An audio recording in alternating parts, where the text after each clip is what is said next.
Hi, buddy. Come on up. Hey, B. Hey, B, say hi. Birdie. Birdie, you look so wise. Not so wise. Not so wise. Yes, yes. Yes.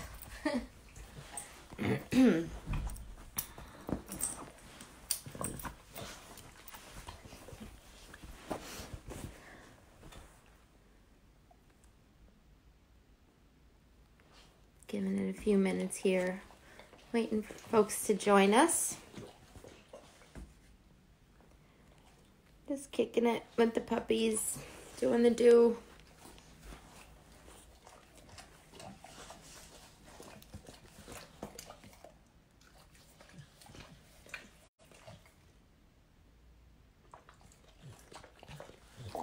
They spent all day together and all they do is just make out all day. Talk about relationship goals. It's kind of overkill though, so I'm joining you guys a little late today. Really glad to be here. Thanks for your patience. Thanks for waiting for me. Hey Jake, good to see you. I was invited to be part of this birthday convoy for a little girl. Her name is Mabel. Happy birthday. Happy 5th birthday, Mabel. And it was a pretty cool experience. I haven't been part of one of those convoys that you see on Facebook or whatever,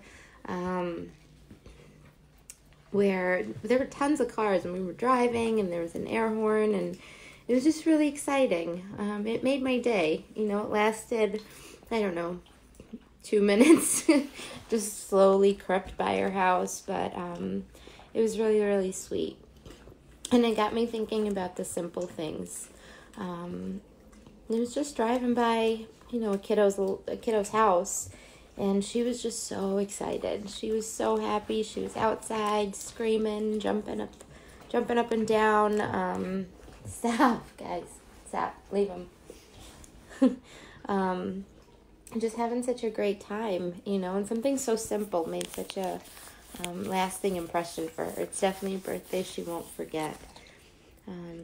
So it got me thinking about, what do we really cherish in life? I had a friend once at an old job when I was first talking about recovery before it was anything, and she had said to me, we had a heart-to-heart. She said, what's most important to you when you're laying on your deathbed? What's going to stand out most? The money you made, the hours you spent at work, or the memories you have with your family and loved ones and your friends? And that really stuck with me, rather. Gosh, words are hard tonight. I ran right in the house. I'm still wearing my jacket because I wanted to jump on here. Hey, Gary, good to see you. Good to see you. I love watching your feed. So I was talking to this woman, and she really just, something about it really made sense. It's not about the hours I spent at work or, I guess for me today, that's a little different because my work entails the things I love, right? Those are the memories I cherish. But at the time, before recovery was a thing and I was just talking about it, it made a lot of sense. It's not about clocking in and out, but it's about those opportunities, those experiences, those memories that we miss by work obsession, kind of chasing money, or I don't know, not everyone's chasing money, but it's those little things in life that bring so much joy. It's seeing like new growth, flowers blossoming. It's watching my dogs. And it reminded me of this recently in March. I celebrated 6 years of sobriety. And I do participate in 12-step programs. And at the time, meetings we're just shutting down. So I wasn't able to get my coin. And a friend of mine, without me knowing, ordered this super cool fancy coin for me. See, it's pretty, it's shiny. I love it. And it made my day. It was this simple little act that just made my heart full. Those little thoughtful things in life that just bring so much joy to my heart. Hi, Danny. Hi, Fred. Hey, Pat. Good to see you guys. And I think about, hey, Maria. Good to see you, too. I think about, giving back to people or doing for people. These little random acts of kindness. This girl. These little random acts of kindness and the world of difference they make in other people's lives. Sometimes we don't even realize the impact because the impact could be so great. It could be felt for a long, long time. And just reflect on those memories. Some of the really incredible memories, like the very first time I laughed in sobriety, like truly, truly belly laughed. Hi, Mohammed. Good to see you. Hi, Adam. Hey, Liz. Thanks for joining, you guys. But it got me thinking about the very first time I laughed in sobriety. A friend I had made in sobriety, which I didn't really have too many friends left before I entered recovery, invited me on a family vacation with her, which was pretty mind-blowing. Nobody was really inviting me to their house, let alone on a family vacation. And it was at the beach. And she was boogie boarding, and I had never boogie boarded in my life. So it was the first time I boogie boarded as a grown woman. And I just remember laughing so hard, and I laughed until I cried. It was the most powerful experience, that I still carry with me. And who would have thought? These little memories just mean the world to me.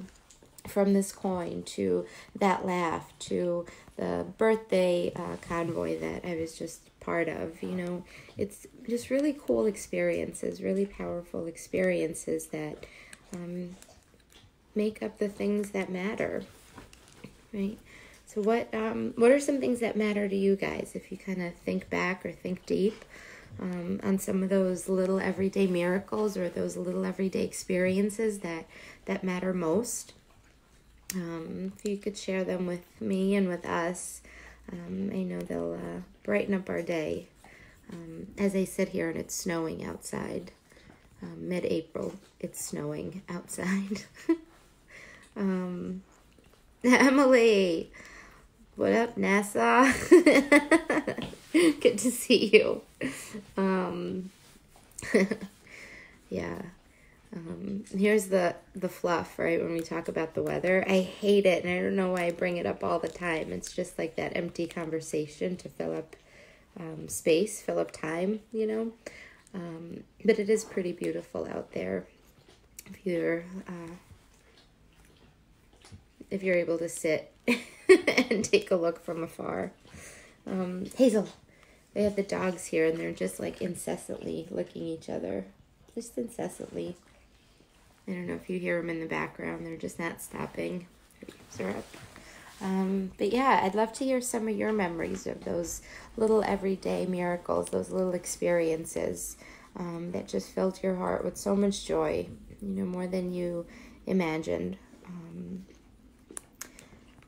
I think there's just so many rich moments in our lives, rich opportunities for growth, for empowerment, for self-improvement. And a lot of times when we're rushing around going to work or going, to the supermarket, like doing your regular chores, a lot of times we miss out on those opportunities because we're so focused on the task and we're not actually there in the process. I was listening to Kirsten, I think it was yesterday, and she was talking about, the folks that are flying signs on street corners and, out there no matter what the weather is, homeless or in unsafe situations,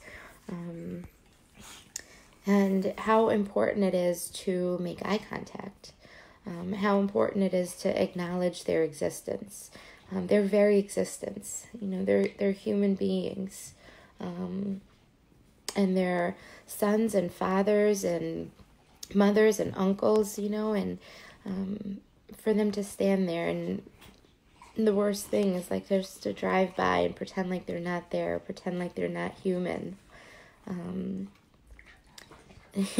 Adam said dollar store chicken. Dollar store chicken was one for the books, for sure. That's a funny story. I can tell you some other time. Gary wrote, "You reminded me about the same thing. I was never an out loud laugh until I got sober. Today I love to laugh. I don't hold back." Isn't that such a cool thing? I was not a crier before I got sober, and now I cry at the drop of a dime. Happy, sad, it doesn't matter. I'm just in tears. But my laugh is real. It's genuine. And I do a laugh-cry combo, which is even more special, where I laugh and then cry and alternate. Usually that's when I'm overtired, like a child. I throw a temper tantrum and I laugh-cry. But I was thinking of another experience. We had been doing some outreach over in the 14621 neighborhood a couple of years back, and I ran into a friend, an old friend, and he was, in really rough shape. He had fallen on some hard times, and he was homeless, and we all know, right? He was really struggling. And I ran up to him and I gave him a hug. I just jumped right on him. It was like there was no hesitation. I saw someone I cared about. I saw someone I knew, and I don't know, it's just what I do, and we talked and we talked and talked, and he just wasn't at a place where he was ready to seek help, seek treatment, or pursue his recovery in a different way. But I stood there and I talked to him, and that was that. We went on our merry ways. I gave him my number, whatever it was, and I didn't hear from him. And it must have been like 6 months later. I was walking in somewhere, and I'm walking down the stairs to meet some friends, and I see him at the bottom of the stairs, and it just, like, I was so excited. And then he saw me, and he jumped up, and he gave me the biggest hug.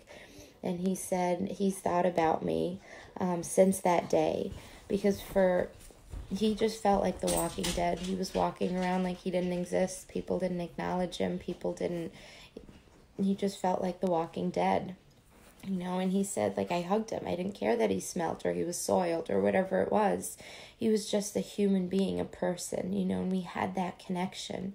And he said he was just so grateful. And I felt the same way. That little random act of kindness, it wasn't even kindness, really. It was just like a natural response to seeing, another human. But it made an impact, right? We plant seeds, even if people aren't quite at a place where they're ready to accept help or are willing to accept help or whatever it is. We plant those seeds, and we show through our actions what recovery looks like and what sobriety looks like, and we live our lives in a way that instill hope.